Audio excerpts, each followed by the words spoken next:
Bonjour et bienvenue dans Passionné de Novlas. Dans cette vidéo je vais vous faire le résumé de l'épisode 83 de votre série préférée Le Gendre Parfait. Si vous êtes ici pour la première fois, n'oubliez pas d'aimer, de commenter, de partager et de vous abonner pour ne rien rater.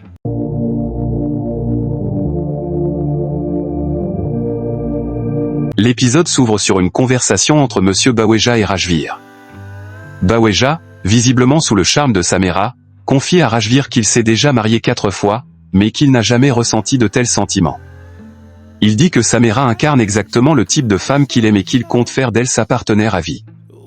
Bien qu'elle ne soit pas compétente dans le domaine professionnel, il avoue être tellement fasciné par sa beauté qu'il en oublie même ses erreurs. Rajveer, jouant le rôle de l'ami compréhensif, acquiesce et entretient les illusions de Baweja. Cependant, intérieurement, Rajveer élabore un plan machiavélique. Il se réjouit du mariage imminent entre Samira et Baweja, car cela fait partie de son plan pour anéantir toute la famille, particulièrement Sid, Didi, et Roshni. Pendant ce temps, Samira sort de l'ascenseur, parlant au téléphone avec sa mère. Elle est loin de se douter que Rajveer, caché non loin, complote contre elle. Rajveer pense qu'il est maintenant temps de mettre fin à cette histoire et d'utiliser Sam pour atteindre ses objectifs. À la compétition de belle-fille, Pami s'en prend à Roshni en lui reprochant d'avoir terni la réputation de sa famille. Elle ajoute que participer à ce concours ne fera qu'amplifier leur humiliation si elle perd. Le juge annonce que le prochain tour va déterminer à quel point les épouses connaissent les besoins de leur belle famille. Les concurrentes doivent choisir en 5 minutes des provisions essentielles pour la cuisine, en pensant aux besoins de chaque membre de la famille.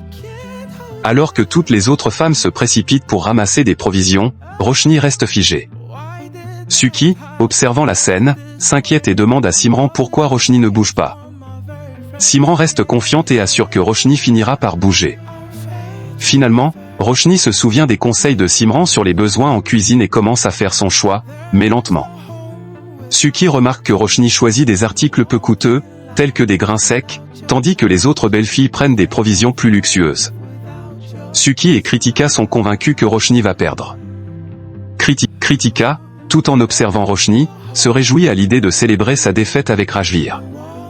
Simran, quant à elle, repense à un moment où Roshni avait fait les courses pour la maison, et se souvient de sa confusion sur les articles nécessaires en cuisine. Elle se demande si Roshni est vraiment capable de relever ce défi. Roshni participe à une compétition organisée autour de la gestion du budget familial, où chaque candidate doit choisir des articles pour sa maison. Contrairement aux autres participantes qui optent pour des objets coûteux, Roshni décide de se limiter à l'essentiel, expliquant que sa belle-mère lui a appris qu'une famille n'a pas besoin de choses onéreuses pour être heureuse. Elle insiste sur le fait que la priorité est de répondre aux besoins de base tout en respectant le budget familial, en ajoutant que l'excès ne contribue pas au bonheur domestique. Cette sagesse suscite l'approbation générale, et Roshni remercie sa belle-mère pour ses enseignements. Le juge souligne alors que Roshni a parfaitement compris le but de l'exercice, en choisissant des articles simples, mais essentiels pour la santé et le bien-être de sa famille. Grâce à son approche pratique et réfléchie, Roshni est déclarée gagnante de la compétition. Tout le monde l'applaudit, mais Simran, sa belle-mère, semble réticente. Son mari, Raj, l'encourage à applaudir en lui rappelant que c'est grâce à ses propres conseils que Roshni a réussi. Pendant ce temps, Durga, qui semble contrariée, exprime ses doutes à Yash concernant sa relation avec Roshni. Elle se demande pourquoi Roshni ne comprend pas que tout ce qu'elle a fait, c'était pour son bien.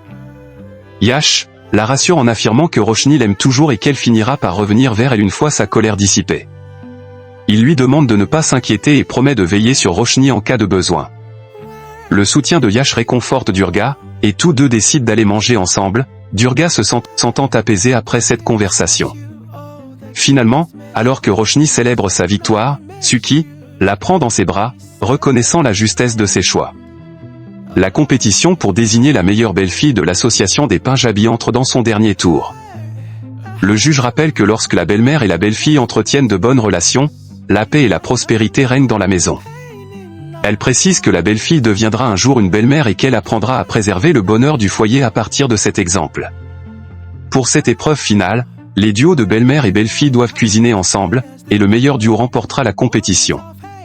Chaque binôme dispose d'une heure pour préparer un plat. Le juge demande aux spectateurs de sortir le temps de la préparation. Toutes les belles-mères rejoignent leur belle-fille, sauf Simran, qui reste assise. Suki, l'encourage à aller aider Roshni. Simran finit par se lever et rejoint sa belle-fille. Raj, le mari de Simran, prie intérieurement pour que Roshni garde son courage et que Simran soit juste envers elle, malgré les tensions qui existent entre elles. Le concours commence alors, et Roshni demande à Simran ce qu'elles vont cuisiner.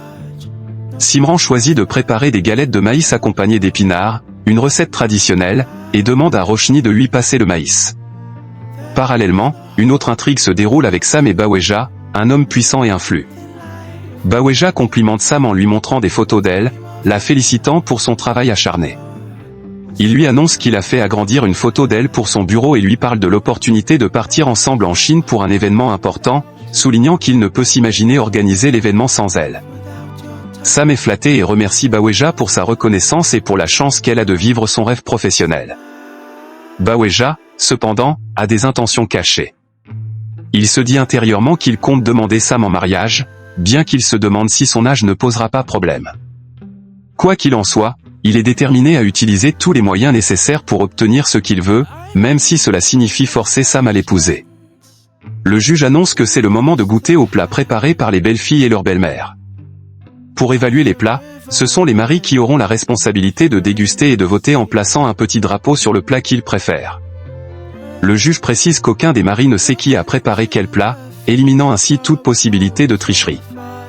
Il avertit également que toute participante qui tenterait de guider son conjoint pendant le vote sera disqualifiée. Alors que les maris goûtent les plats, il s'avère qu'il y a un ex-aequo. Le juge demande alors s'il y a un mari qui n'a pas encore goûté, et c'est à ce moment que Sid, le fils de Raj, fait son entrée. Sid s'excuse pour son retard et se met à goûter les plats. Roshni, qui sait que Sid aime les pois chiches, pense que Pami les a préparés pour lui, mais elle hésite en voyant Sid goûter le plat de Roshni et Simran. Le juge finit par annoncer les résultats, révélant que Roshni et Simran sont les gagnantes de la compétition. Bien que Simran refuse d'éprouver de la tendresse envers Roshni, cette dernière touche les pieds de sa belle-mère et de Raj en signe de respect. Suki, en revanche, ne cache pas sa joie et fait un gros câlin à Roshni, tandis que Sid la félicite. Le juge remet à Roshni le trophée, qu'elle offre à Simran en remerciant sa belle-mère pour son soutien. Plus tard, Roshni prend le micro pour partager ses réflexions sur sa victoire. Elle explique que le mariage unit non seulement deux personnes, mais aussi deux familles, créant une nouvelle dynamique familiale. Roshni souligne l'importance de considérer sa belle-mère comme une mère et son beau-père comme un père pour renforcer ses liens familiaux. Elle évoque les défis de l'acceptation et du compromis dans les relations, affirmant qu'une mère accepte toujours son enfant sans condition. Roshni termine son discours en remerciant sa propre famille pour le soutien qu'elle lui a apporté dans les moments difficiles, et exprime sa gratitude envers son ami qui l'a aidé à comprendre l'importance de ses relations. L'audience applaudit chaleureusement, touchée par ces mots sincères. Kritika exprime son incompréhension face à la situation de Roshni, soulignant qu'elle ne peut pas imaginer comment tout cela va se terminer dans 2 mois. Elle mentionne que Roshni pourrait retourner vivre chez sa mère ou partir avec Yash, qu'elle considère chanceux. De retour à la maison, Suki célèbre la victoire de Roshni au concours de la meilleure belle-fille. Elle lui lance le trophée et se réjouit que les autres, qui doutaient de ses capacités, aient été silenciés. Raj affirme qu'il avait toujours confiance en Roshni, la qualifiant de perle rare. Suki se moque des visages jaloux de Jasprit et Pami et annonce qu'elle organisera une réception pour montrer à Jasprit sa place réelle. Alors que la fête continue, Suki nourrit Roshni avec des gâteaux, ravi de sa victoire. Raj rappelle à sa mère qu'elle devrait transmettre sa bénédiction à Roshni, car c'est ce dont tout le monde a besoin dans la vie. Suki acquiesce et demande à Roshni ce qu'elle désire. Roshni prend la parole pour s'excuser pour les perturbations causées durant les derniers jours, reconnaissant que sa victoire ne suffira pas à apaiser la colère de sa famille. Raj l'encourage à laisser le passé derrière elle et à se concentrer sur le présent. Cependant, Roshni insiste sur l'importance de ses actions passées et présente de sincères excuses pour avoir blessé sa famille. Elle demande aussi une chance de devenir une bonne belle-fille. Suki, touchée, réconforte Roshni en lui rappelant que tout le monde fait des erreurs, peu importe l'âge. Elle lui demande de ne pas perdre sa confiance et de laisser les erreurs derrière elle. Suki lui souhaite d'être bénie et heureuse, et Roshni se sent reconnaissante pour son soutien. Dans sa chambre, Simran réfléchit aux paroles de Roshni sur l'importance de considérer sa belle-mère comme une mère. Raj entre et lui fait remarquer qu'elle réalise que Roshni commence à s'intégrer et à apprendre soin de la famille. Simran, cependant, reste sceptique, craignant que Roshni ne fasse que semblant et exprimant des doutes sur sa capacité à renouer des liens sincères avec elle. Raj l'encourage, lui assurant que Roshni regagnera sa place dans son cœur, comme autrefois.